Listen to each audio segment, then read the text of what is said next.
Magandang umaga po sa inyo lahat. Good morning. Praise God. Good morning. Thank you, Lord. Thank you, Lord. Baka mayroon pang hindi nakakilala sa akin. Opo, Daniel yung aking pangalan. Danny po. Pagka hindi ako kilala, Danny. Pero pagka kaibigan ko, Daniel po. Pagka yung asawa ko, Love. Wala pa pangalan ko. So, ayan, kung hindi mo kilala, di Danny. Kung kilala mo ako, Daniel, right? That's my name. My name is Daniel. Praise the Lord.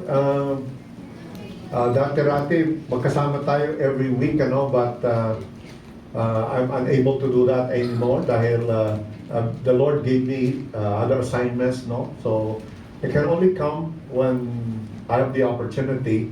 Pero si Pastor po, palagi po kami nakikita niya sa church po. And kahit wala po kami dito, we continue to pray for you. We pray, yung ating vision po, we see a place kung saan yung ilaw ng Panginoon ay nagliliwanag, kung saan yung mga bawat pamilya ay binabago ng Panginoon dahil sa liwanag na bigay ng ating Panginoon. Yan po yung ating vision at nakikita dito sa not only in Malibay but in the whole city of Pasay, not only in Pasay but also sa buong Metro Manila. Can you say amen to that?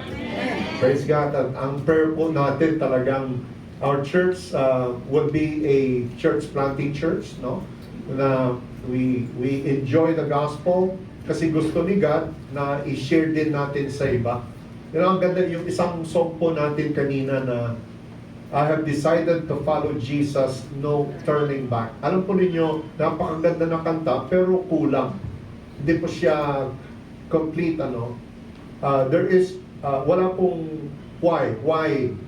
For what purpose? No?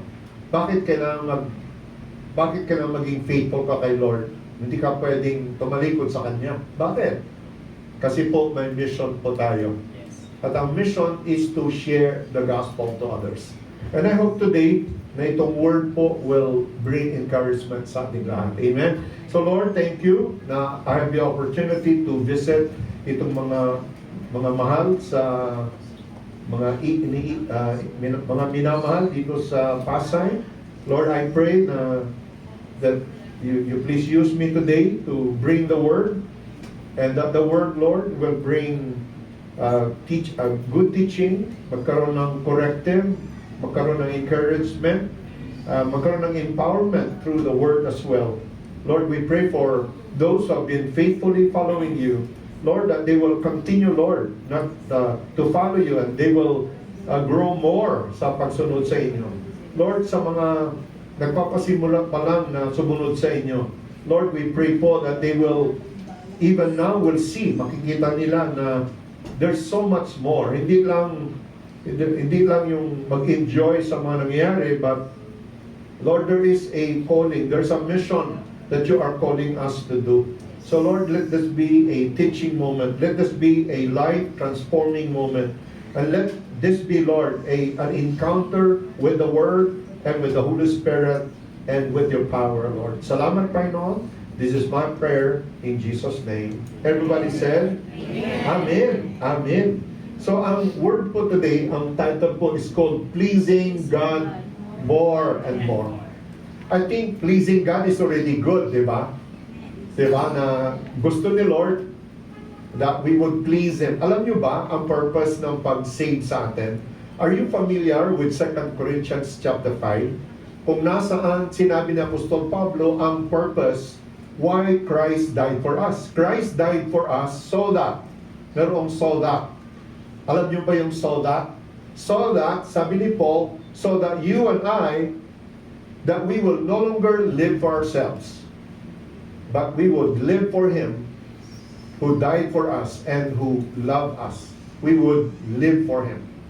Kaya nga yung will ni God is that we start the race, we start yung life of faith, but not to stop there. Hindi tayo titigil pagkatapos na kilalanin natin si Jesus bilang Savior and Lord natin. But there is more. Talagang mas meron pa, marami pa na gusto ang Panginoon. So today po, pleasing God is good, but what God wants is that we please Him more and more. Can you say more and more? More and more. Hallelujah. I think ang Tagalog niyan is pamor, di ba? More. Na si Lord masisiyahan sa atin na ang buhay natin, ang mission natin ay ang parangalan, pasiyahin, itaas at luwalhatiin, no? Dadakilain ang Panginoon pamor, no? Talagang hindi lang paminsan-minsan, kundi yung buong buhay natin ay para sa ikapupuri ng ating Panginoon. So, sa next slide, so para mangyari po ito, kinakailangan alisin natin yung enough, yung okay na. Kasi ang okay na, minsan, yan ang kaaway ng talagang the best, no? Huwag natin sabihin, okay na ako, okay naman, nagbabasa din paminsan-minsan, nag-attend ng gatherings paminsan-minsan, okay na ako. Well, I encourage you to remove the okay na ako. Kasi God wants you to go deeper. God wants you to be better. God wants you to become more like Christ. And God wants na yung mga buhay natin ay magiging kaaya-aya sa ating Panginoon pa more. Can you say amen to that? So yeah. So if you are a follower of Christ today, this is a very good word for God to you. But some of you na hindi pa nagpapasimula sa pagsunod sa Panginoon, ito ay paanyaya na magpasimula ka na rin. And some of you have been coming to our church gatherings, and the question is, are you ready to commit your life to the Lord? Talagang wala nang urungan talaga, kundi magpapatuloy at magpapatuloy para sa kaluwalhatian ng Panginoon. Amen ba? Amen? Amen. Thank you, Lord. So let me read po. Babasahin ko po yung ibang isang talata, ano? Nasaan na ba po?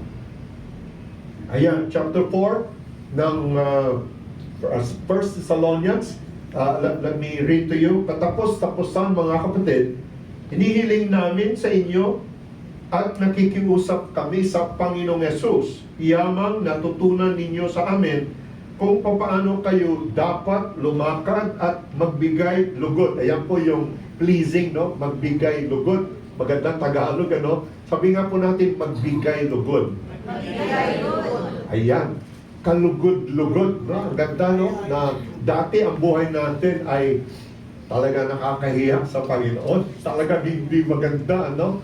Pero dahil kay Jesus, yung hindi maayos na buhay ay inayos ng Panginoon at ngayon ay lalo pa niyang inaayos at naging kalugod-lugod na sa kanyang harapan.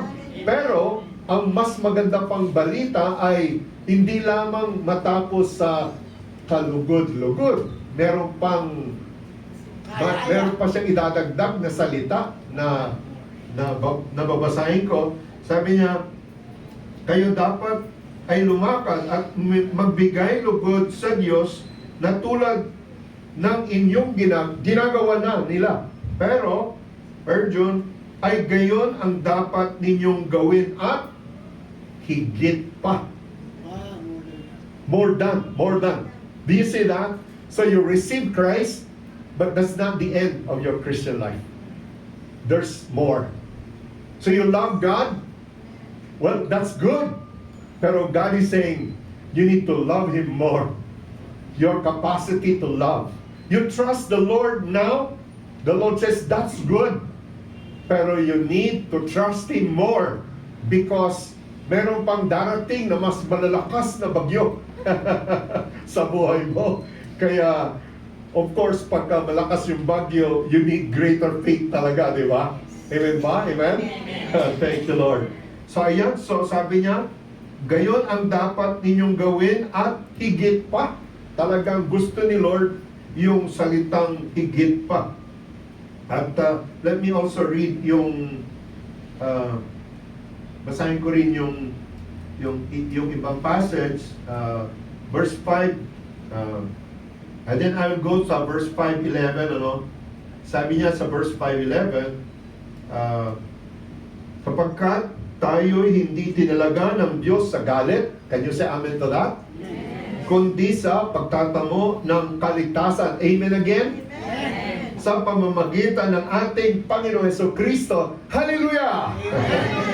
Na namatay dahil sa atin upang tayo maging gising o tulugnan ay mabuhay tayong kasama niya. Ibig sabihin, maging buhay tayo o namatay tayo, magiging kasama tayo ng Panginoon. Verse 11 po, dahil dito, paligsahin ninyo, pasiglahin ninyo ang isa't isa at patibayan ang isa't isa gaya ng inyong ginagawa. Ayan. So, meron pong tatlong paraan kung papaano na ang bawat tagasunod ni Jesus ay lalo pang mapaluguran ang ating Panginoon. Lalo pang mapasaya, maitaas, mapuri ang ating Panginoon. Tatlong paraan po na sinasabi dito sa ating text ngayon. Una po sa lahat, makikita natin, we please God by, come on, basahin po natin, by living sanctified lives. O sa Tagalog, banal na pamumuhay. Wow! Talagang gusto pala ni Lord na tayo ay iligtas ng Panginoon at mabuhay ng banal para sa Kanya. Alam niyo po ba na dito sa text po natin, sinasabi na isa ito sa mga pangunahing kagustuhan ng Panginoon para sa atin. Sinasabi niya sa chapter 4, verse 2 po. Sabi niya, sapagkat batid ninyo kung anong mga tagubilin ang ibinigay namin sa inyo sa pamamagitan ng Panginoong Jesus, sapagkat ito ang kalooban ng Diyos. Ano ba ang kalooban ng Panginoon? Well, kung kayo po ay may Bible, sana po magdala tayo ng Bibles natin o kaya mga notes natin, sapagkat ito ang kalooban ng Diyos. Ano po ang kalooban niya? Ang inyong pagpapakabanal. Your sanctification. It is God's will. Sa next slide, it is God's will that you should be sanctified. Hindi po that you should try to be sanctified, but the word is should. Should. Talagang it's expected. God wants you to be sanctified. What does sanctified means? Ang sanctification po, may dalawang ibig sabihin. Ang pinakapangunahing kahulugan, to be sanctified means to be set apart. Ibig sabihin nga po natin, to be set apart. Parang inihiwalay, no? At yung example ko po kanina, gusto ko yung example ko eh. Kasi naalala ko yung aking kabataan. Ako po ay laking farmer, no? My dad was a farmer. At we used to, pagka harvest time, we invite people, yung mga, kaya adami po mga kaibigan, mga Muslims, they would come at they would harvest. At sa amin po, dati-rate, may parte. Talagang minsan, siyam ang amin, yung pang-sampu sa kanila. At makikita mo, pagka nag-harvest sila, may tumpok sila eh. At hindi ka magtataka, yung una, dalawa hanggang siyam, regular na tumpok. Pero pagdating sa pang-sampu, medyo tumpok na tumpok talaga. Kasi para sa kanila yun eh.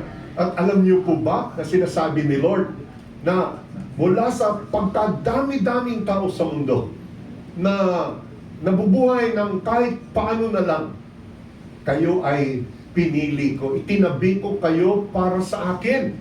Kayo ay hindi na mabubuhay ng para lamang sa inyo, kundi ngayon ay mabubuhay na kayo ng para sa akin. That's what it means to be sanctified.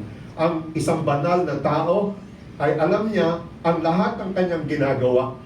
Kung mag-work siya, mag-asawa siya, magkapamilya siya, kahit ano pang ginagawa niya, lahat ng kanyang gagawin ay para sa Panginoon. That's what it means to be holy. The other side of holiness is what we call moral holiness. At dito po sa next na slide, sabi niya sa verse 5, to turn away. Ang holiness po, it means that you avoid sin. You get rid of sin. You turn away from sin. You repent of your sin. Yung dati mong ginagawa na alam mong hindi dapat, ay tatalikuran mo na. Sasabihin mo na, o ito ang dati kong ginagawa, pero hindi pa ako pagmamayari ng Panginoon dati. Pero ngayon, pagmamayari na ako ni Lord. Kaya may mga bagay na dati kong ginagawa na hindi ko na gagawin ngayon dahil hindi bagay sa isang taong katulad ko na binili ni Jesus ng kanyang dugo sa Kalbaryo at pinunan ng kanyang banal na espiritu, hindi na bagay sa akin ito. Kaya may mga gawain, may mga uri ng pananalita, may mga uri ng panuorin, may mga uri ng mga relasyon, may mga uri ng pamumuhay, may mga uri ng gawi, whatever it is. May mga uri na hindi ko na gagawin dahil iba na ako ngayon para sa Panginoon. And you know what I love about itong tinuturo sa atin ni Apostol Pablo ay sinasabi niya, sa halip na gawin yung dati niyong ginagawa, ay gamitin niyo na sa next slide ang inyong mga katawan, gamitin niyo na sa banal at kagalang-galang na mga pamamaraan. Amen? Can you say amen to that? Wow! So there is a moral side to holiness na yung relasyon sa iba, lalong-lalo na yung relasyon sexual. Yung relasyon po ng pakikitungo to the opposite sex or maybe to the same sex no ngayon parang there is also an issue of yung mga same sex din also and God is calling us because you are my children, you cannot live the old way that you live. You must live in a manner that will be pleasing and honorable to God. Can you say amen to that? Amen. At sabi ni Lord, I want you to do it more. Hallelujah. Amen ba? Amen? Thank you, Jesus. And not only that, so there is you're separated for God, pagmamayari ka ni Lord. There is also the moral holiness. But then in verse 6, there is also what you call social holiness, social justice. Na ang pakikitungo mo sa iba ay iba na. Hindi ka na nanlalamang. Amen? Amen. Hindi ka na Nagdaraya. nagdaraya. No? Pagka nagtitinda ka, hindi ka na nagdadaya. Hindi na kailangang timbangin nila ulit yung binili nila sa iyo dahil yung timbangan mo ay tama talaga. Amen ba? Amen? Oh, hallelujah. Amen. Ganyan dapat ang mga Christian. At alam po ba ninyo, ang sabi ng Lord, the more you do this, the more you do is para kay Lord, the more happy, the more na-enjoy ni God, the more na ipinagyayabang ka ni Lord, para tayo si Job. Nakita mo ba yung aking anak? Doon taga-Apelo yan, taga-Cruz yan, nakita mo ba yun? Yung isang bahay na yun? Yan yung mga pamilya na kinaluluguran ko. Yan ang sabi ng ating Panginoon. Can you say amen to that? Amen. At bakit po? Why is holiness required? Let me quickly give you 3 reasons. Number 1, dahil po, because God will punish sin. God hates sin.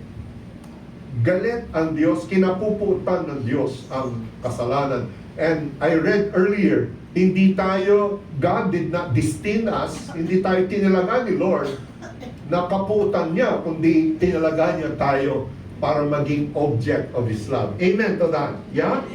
Ang pangalawa po, dahil sabi niya sa number 2, because God created and saved us for Himself. Tayo ay niligtas ni Lord.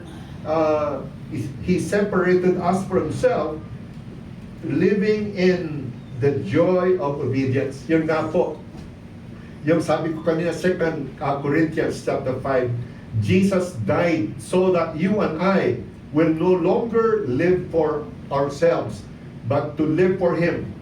Mabuhay ng para sa Kanya. Can you imagine that? Yung napakalaking transformation. Yan po ang ibig sabihin na maging totoong Kristiyano, na lahat ng gagawin mo ay may kasamang katanungan, ito ba ay kaaya-aya sa Panginoon?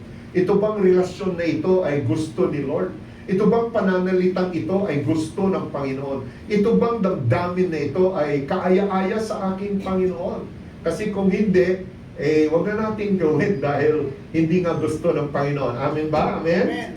Amen. Ang pangatlo po, ang pangatlo na reason is because rejecting itong standard of holiness is rejecting God Himself. So, we cannot afford to reject the Lord anymore. Amen ba? At ang pang-apat po, hindi naman pang-apat pero an important part ay if you keep doing this, pagkapatuloy mong ginawa ang bagay na ito, yung discipline, you grow, no?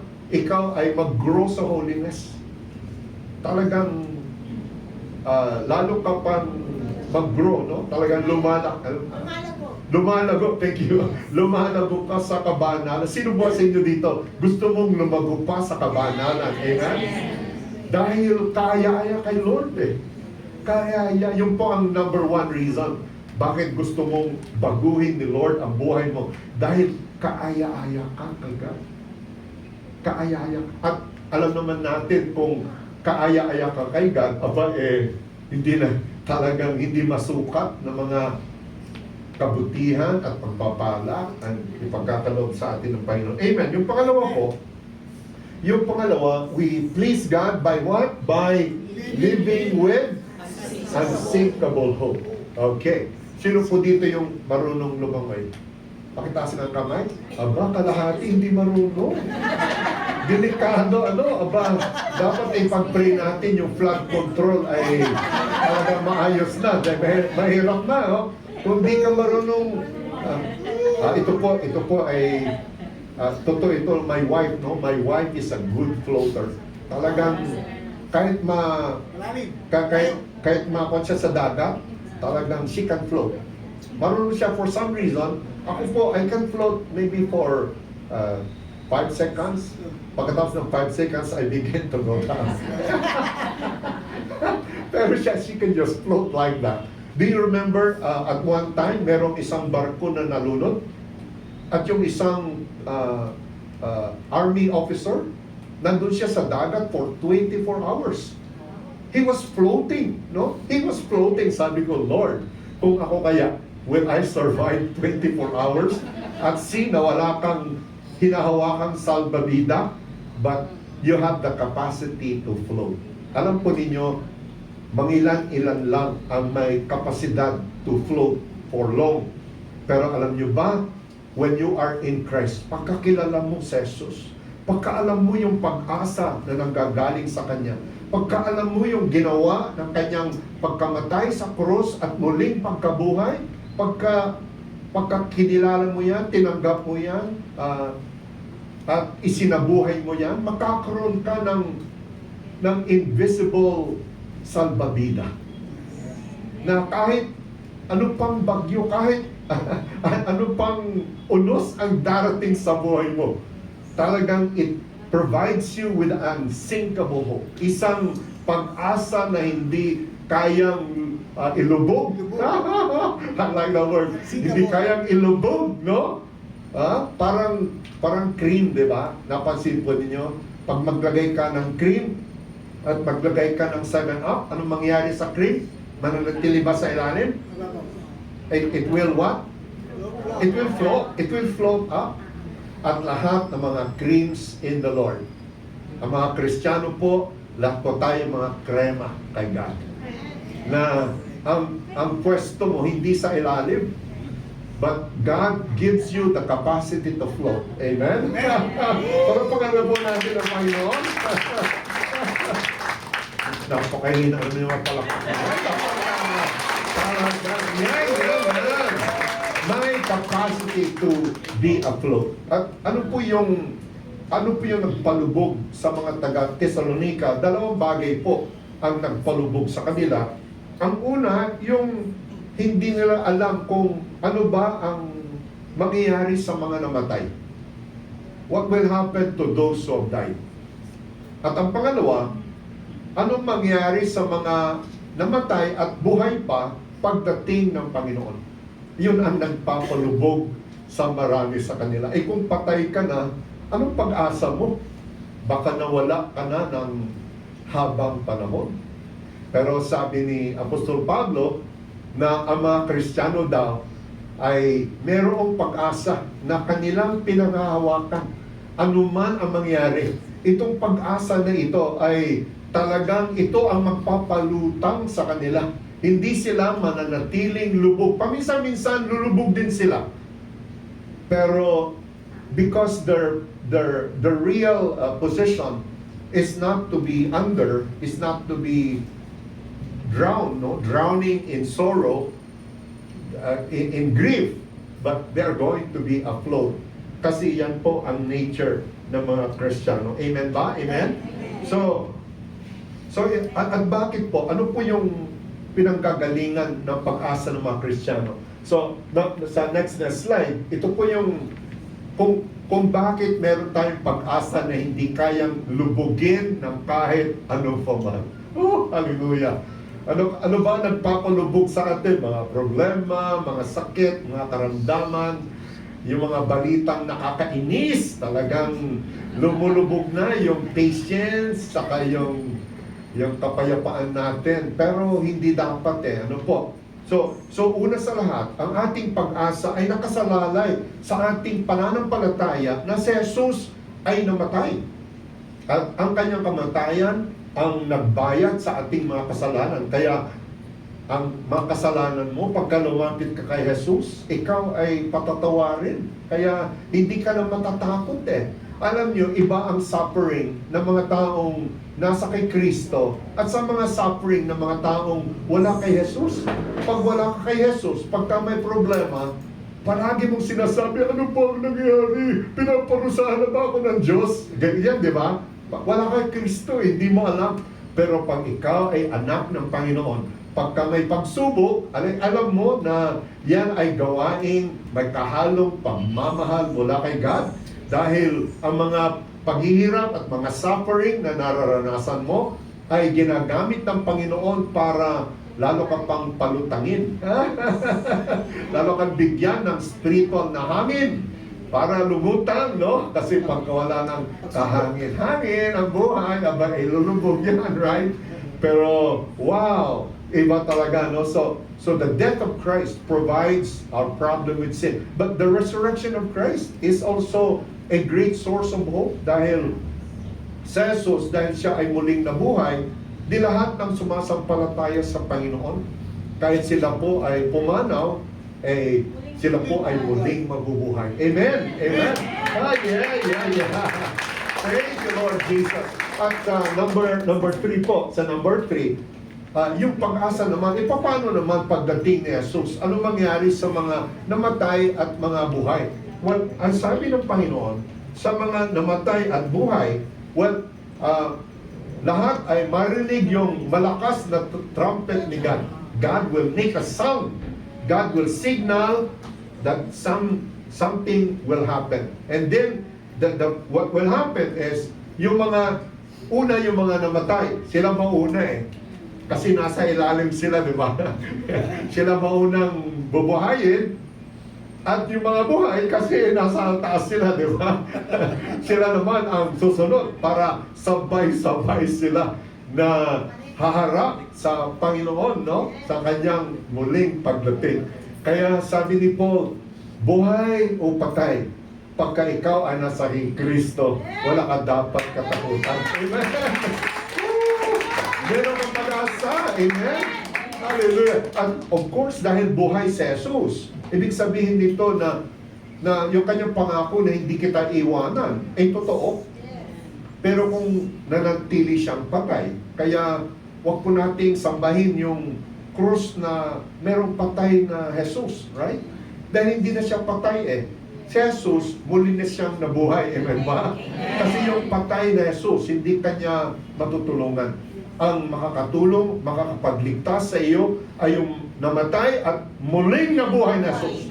Yan ang tagapagligtas natin. Namatay siya na hindi siya pinatay, kundi siya po ay namatay voluntary na ibinigay ang kanyang buhay para bayaran ang ating mga kasalanan.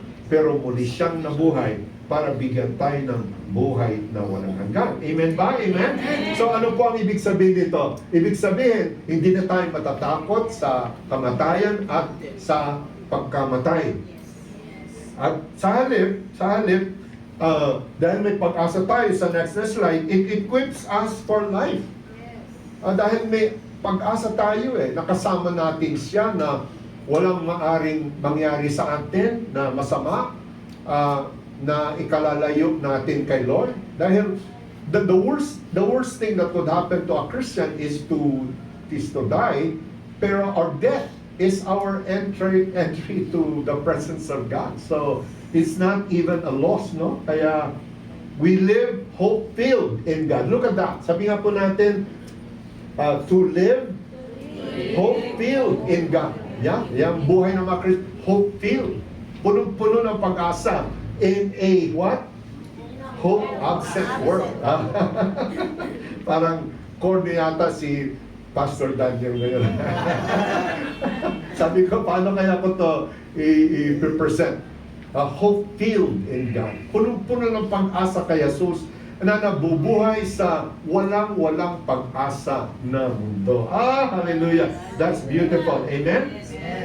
At sa halip na nabubuhay tayo na walang pag-asa, we put on the spiritual armor of faith and love as breastplates and hope of salvation as our helmet. Amen? And tayo po ay, para sa ano po, ito, what is the purpose of living with hope? So that we can tell others that there is hope. How you live when people watch us suffer and yet we do not lose hope. Well, they will say, what is your secret? Why do you live that way? Why are you able to handle yung mga napakalaking problema na dumarating sa buhay mo? Well, we can give them the answer because God is with us, because we have an unsinkable hope in Him. Amen? Thank you, Lord Jesus. Now, finally. Oh, 11:20 na. Okay. Go lang ba? Go lang. Okay, but let's go to the next slide. So una po sa lahat, we please the Lord when we grow in holiness. Pangalawa, we please the Lord when we live with unsinkable hope. Pagka nabubuhay ka na mayroong pag-asa, hindi mo pinapakawalan yung pag-asa mo.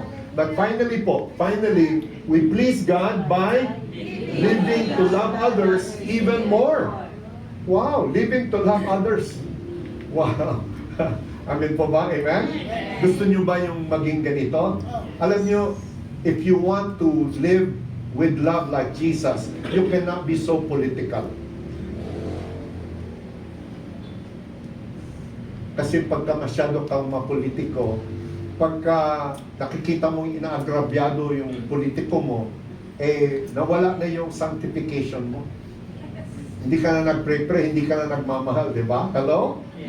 Kaya dapat batayan natin yung tendency natin na yun. Anyway, our politicians, hindi naman sila tagapagligtas Your Savior is not a president, is not a mayor, is not a barangay captain. Your Savior's name is Jesus.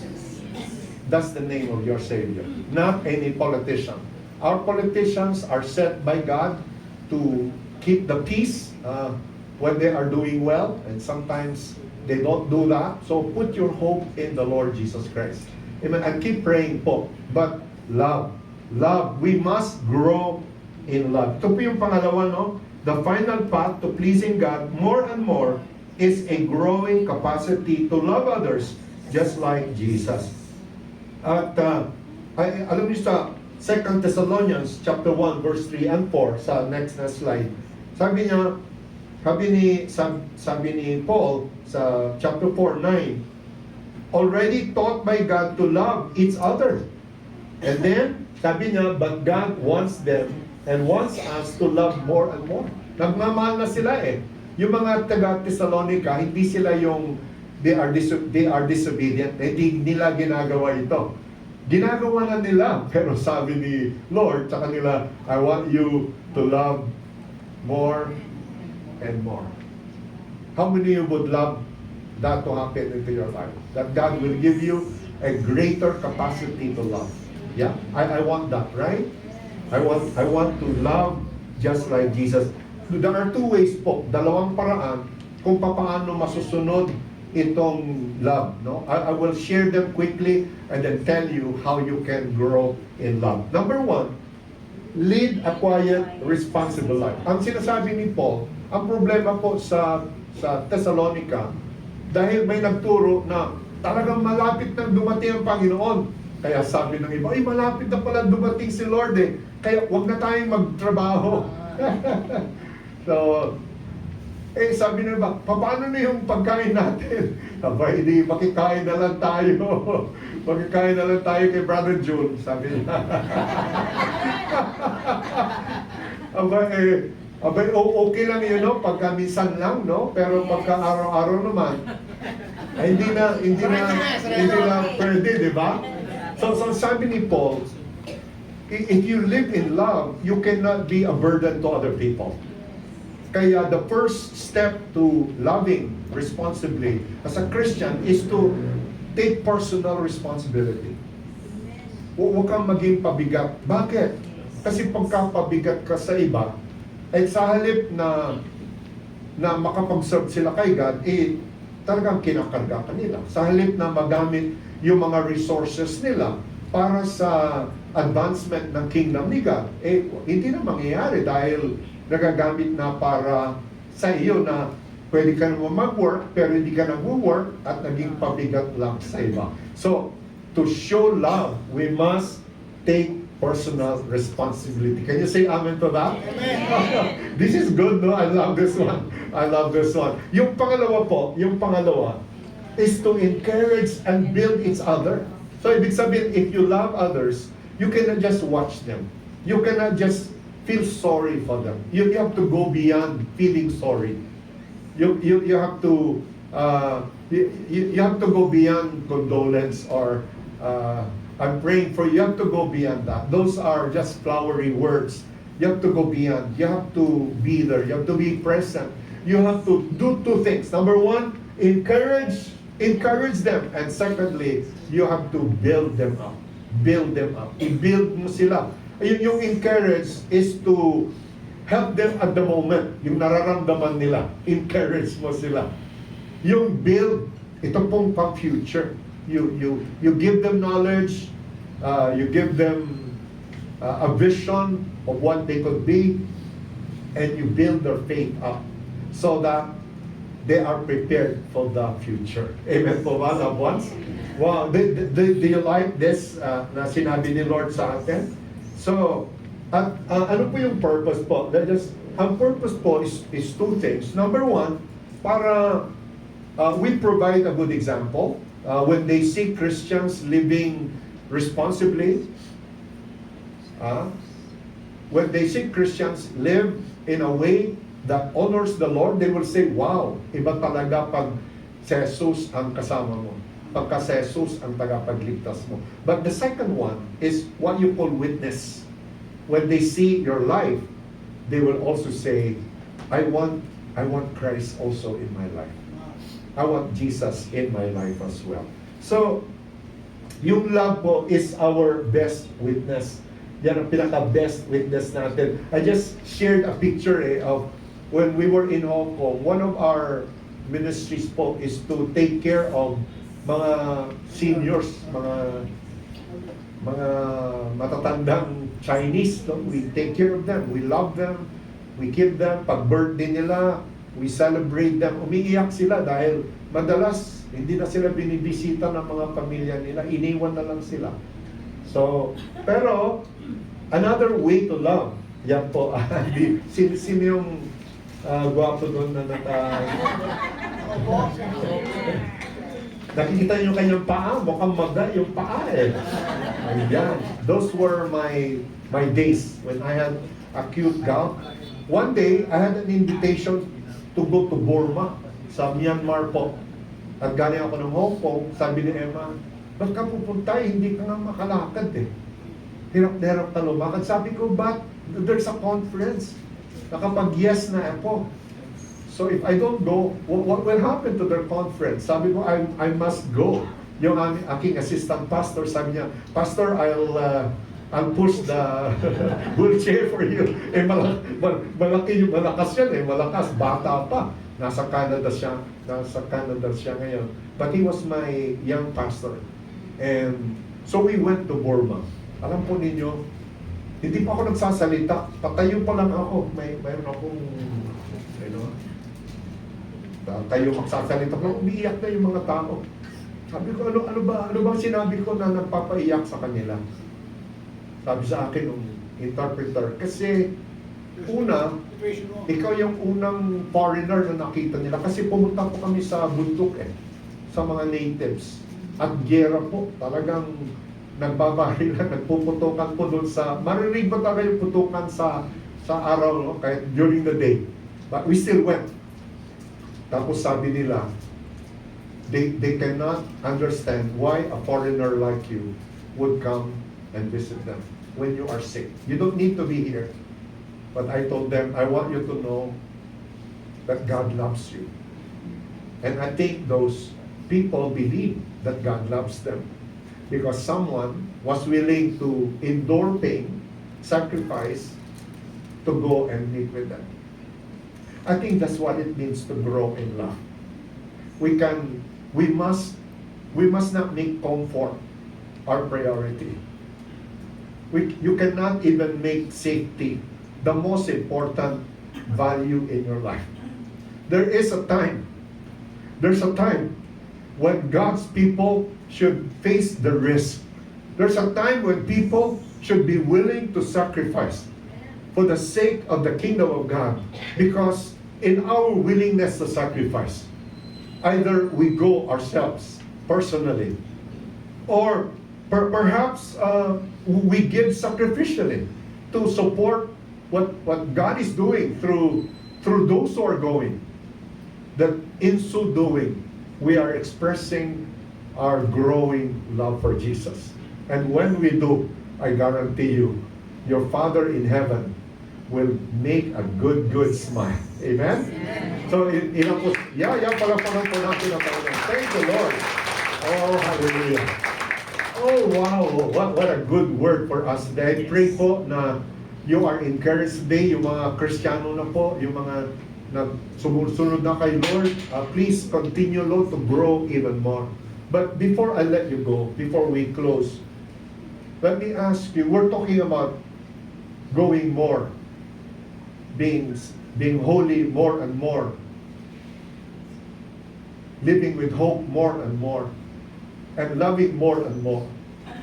Pero there are some of us maybe who are here today, they have not started the race yet. Hindi ka pa nagpapasimula. You have not surrendered your whole life to Jesus. You have been coming to church, or maybe someone invited you today.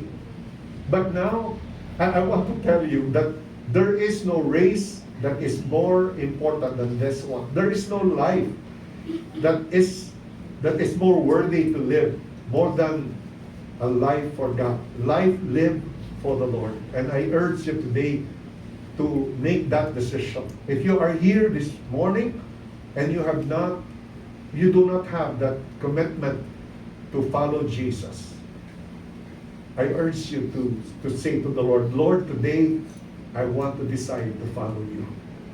Would you like to do that today? In your heart, you feel like, oh, God is calling me. You hear Him calling you. And you hear my voice calling you. Oh, I'm His voice today. Ako ay tinig ng Panginoon ngayon na tumatawag sa iyo. Na isuko ang buhay mo sa Panginoon para mabuhay ka. Magpasimula ka sa buhay pananampalataya. Buhay ng pagsunod sa ating Panginoon. Amen? Would you like to do that today? If you want to do that this morning, if you want to accept Christ, if you want to start the race to follow Christ, would you raise up your hand to say, I want to follow Christ? Yeah. Anyone else? Anyone else? Yeah. I want to follow Christ. Yung mga kahit this is your first time to come, if you want to decide to follow Him, make that commitment. And for those of you who have been following Christ, would you take the challenge to say, yes, Lord, I want to obey that more part. I want to be more holy for you. Can we also raise up our hands? Hallelujah. Would you keep those hands and let me pray for you right now? Thank you, Lord. Yeah, there is sin that has kept you in bondage for long. Today, give that up to God. And let His love, let His power break whatever sin they are, so that we can have His life into our life. Father, you see every hand that is raised up to you right now. Lord, we pray for the power of God. Lord, the same power that brought you back to life, the same power, Lord, that raised you from the dead. Lord, let the power of the Holy Spirit come upon us, Lord Jesus. Come upon those who struggle about holiness, those who are committing their lives to you right now, Father. Lord, I pray that you do for us, Lord, what we cannot do, Lord, on our own. But Lord, with you, we can do all things. Through you, Lord, we can do all things. Father, thank you, Lord. I pray for greater blessings upon our church family. Lord, we pray for more committed disciples. Lord, we pray for disciples who will not count the cost, Lord, but they will do whatever it takes, Lord, to share the gospel. Lord, to bring the good news to other people. They will do everything, Lord, to pray until the answer comes. They will do everything they could, Lord, to help disciple the young ones, oh Lord God. They will take part in what you are doing. So, Lord, we pray for blessings. We pray for empowerment. Lord, we pray for growing joy. Lord, we pray for growing faith, Lord, mga pananampalataya na lalo pang lumalakas. Lord God, pagtitiwala, pagmamahal, Panginoon, kakayanan maglingkod na lalo pang tumataas. Oh Lord God, raise up this kind of disciples who are trusting you more, or obeying you more, or believing you for more, oh Lord God. Lord, we believe for more, Lord, more souls, Lord, more disciples, Lord God, more families, Lord God, more cities, Lord God. Oh, the whole nation, Lord, we're believing for the work of God to happen among us, Lord, and for us right now. Lord, I pray for everyone, Lord, every struggle that is faced, Lord God. We thank you for the power of God that enables us to face everything. Thank you, Lord Jesus. Thank you for blessing our church family. Thank you, Lord, for blessing everyone today. In the mighty name of Jesus, we pray. Amen. Thank you, Lord Jesus. Thank you, Lord.